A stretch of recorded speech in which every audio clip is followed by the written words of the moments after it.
This video is not sponsored by Skillshare or any other stupid whatever the hell affiliate crap. Hello everyone. So I know the Goggles X has had some heating issues being a prototype. I had one of the first batch Goggles X from Walksnail, and so I went and I saw that there was a guy on printables who had an STL for a 3D printed cover, sort of like this. I'll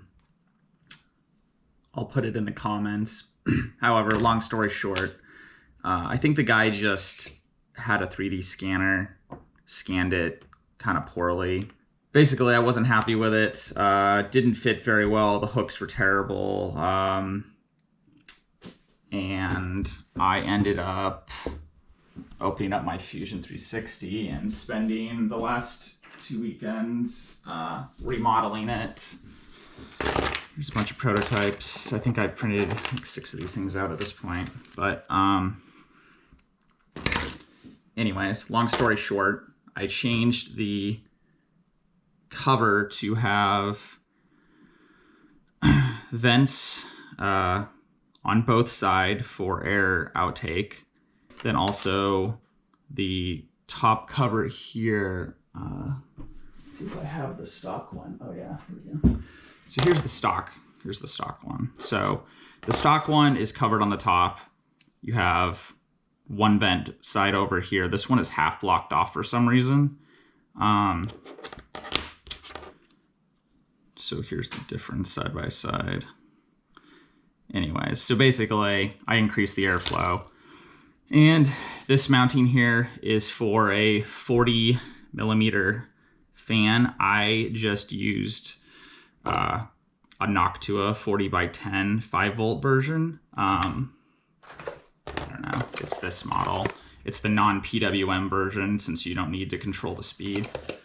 It was like 14 bucks on Amazon or something. And the guy that had the original STL files here, he had a little photo showing what to solder the fan wires to. So I'm not going to take it apart again because I've taken this apart like 4 times. I'm tired of ruining my my pads. But basically what I did is I took the stock plate off, the terrible V1 stock plate with no heatsink on it, and I used thermal pads, 1 millimeter Odyssey Gen 2s. I do a lot of PC water cooling, so I had a bunch of these laying around. You could just use paste. Here we go. This is, I used, yeah, this one. Extreme Odyssey 2 thermal pads, 1 millimeter. You don't need very much. It's like a super small amount, so this is probably overkill, but I had them laying around, so that's what I used instead of paste. So anyways, I put the pads down, bolted the new and improved Walksnail heatsink on that, and when you have the heatsink off, you have access to this chipset, and you can solder on the power leads for the fan, kind of under the heatsink, and the wires kind of tuck up under there. And I've tested it. I've run this for a few hours, just sitting on my desk. Everything works. Nothing caught fire. Obviously, do this at your own risk. And I'll basically show this thing assembled, but essentially this is going to sit here like this. You take the fan, you sink some, I use some M3x5 heat certs. I sunk them in on each side, so there's actually 8 total in here. And then I used, you're gonna need 2 M2x4 heat certs to go into here so that it'll bolt into your goggles. So basically these hooks kind of hook in from this side, pop the thing down, and then bolt it in to secure it.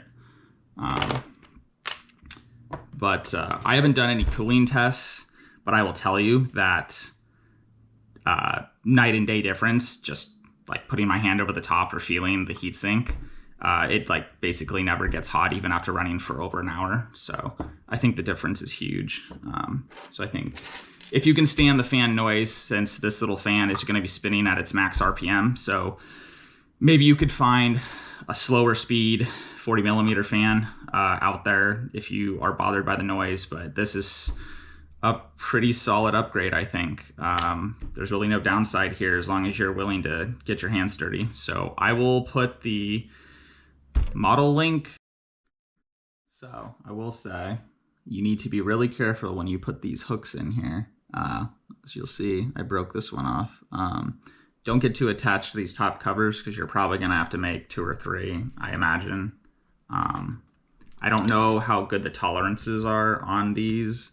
So these little hooks here, I've played around with a bunch of different sizes on them, but basically take some snippers and trim it if it's having difficulty getting pushed in. So when you're going like, well, I already broke this one off, I guess. So anyways, so if you're coming in like this, you're trying to put the hook into this hole right here. If it's not gonna fit, don't force it. Just try to trim it and then get it in there. You don't want to trim too much though, because you are literally counting on this being able to hook in from this side because there's no bolts on this side. So just be gentle. And also, if you have patience, you could, before you install it, take some glue, put a dab maybe on each side of this hook here. I like to use the Scotch Weld plastic adhesive, which is super strong. And if you do that, this hook will be crazy stronger. You could also do that on the heat cert holes here. So when you put these heat cert holes in, another thing is you want to take your time, be really careful. It's super easy to overheat these and to warp it. So what I would recommend is when you're taking your soldering iron, I apply it for maybe 4 seconds, and then I would take the iron off, and I would grab my needle noses and just push it in a little bit. And like, don't try to just force it all in at once. You'll probably break it. But push it in a little bit, grab your soldering iron, do another 4 seconds, rinse and repeat until you get them in there. And you might need to fiddle around a little bit with the spacing because these are just kind of hanging out here and they're gonna have to align with these holes where you take off your seal. So it's a little fiddly to get that right.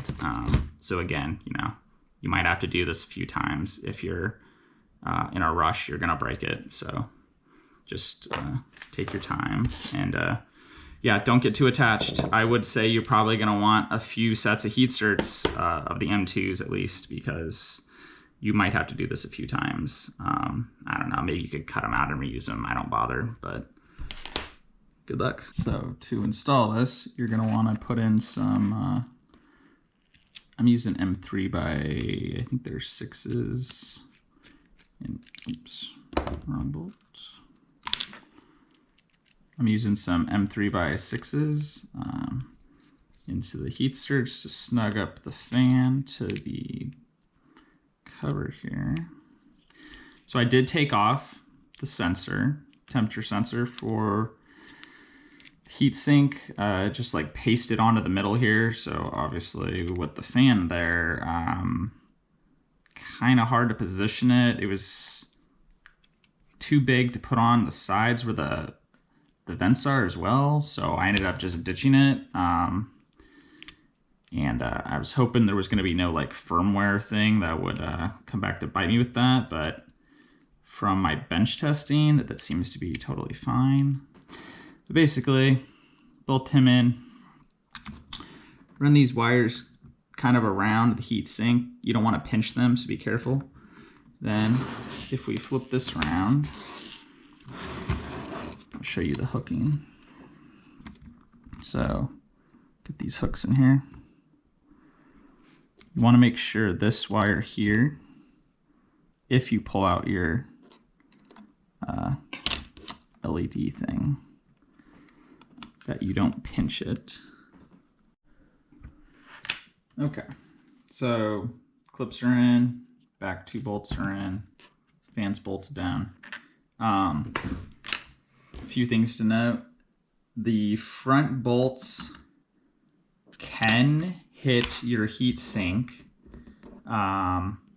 if the heat sink is stock. So you can either grind a tiny bit off the front, so you can set this on here, line it up, kind of figure out where it's gonna rub.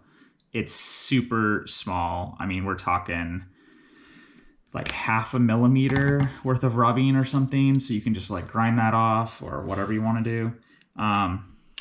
You could also just bolt it with the rear bolts, forget about it, glue it down, whatever you want to do. I had some flush bolts that I used that fit better than, my standard ones here. So that's what I did. Gluing it's probably not a bad option. Just be careful you're not going to break the hinges then, or you're going to have to cut your fan off. So that could be fun. You could take some silicone it in there. That might be good.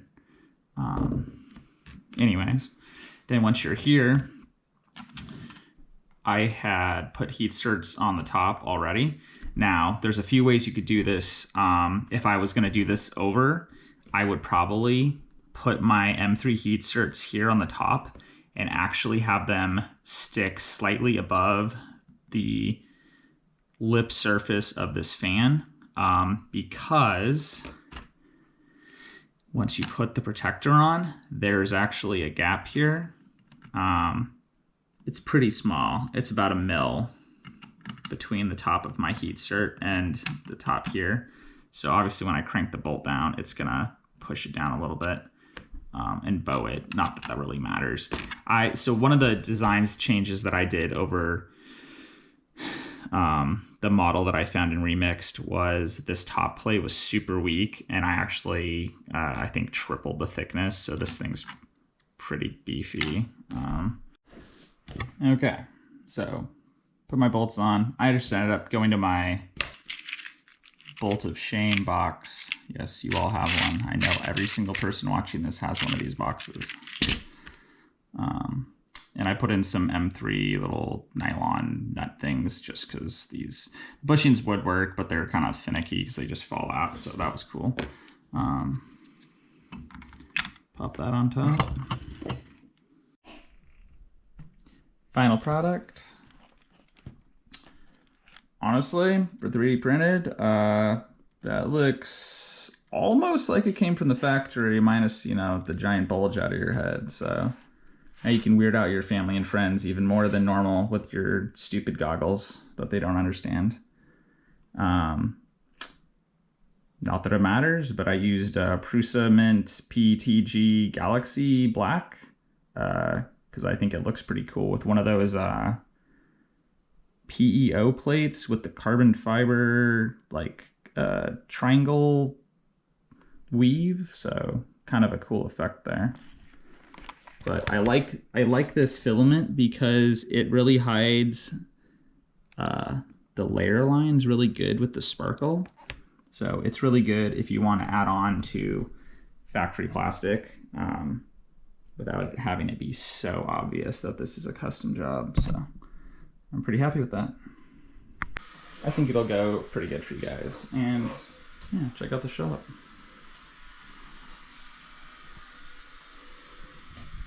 Anyways, I've been lurking for a long time, watching FPV videos. Thought about making some videos about some stuff that I haven't seen before. But work gets in the way. But I'm gonna try and put a few videos out here and there.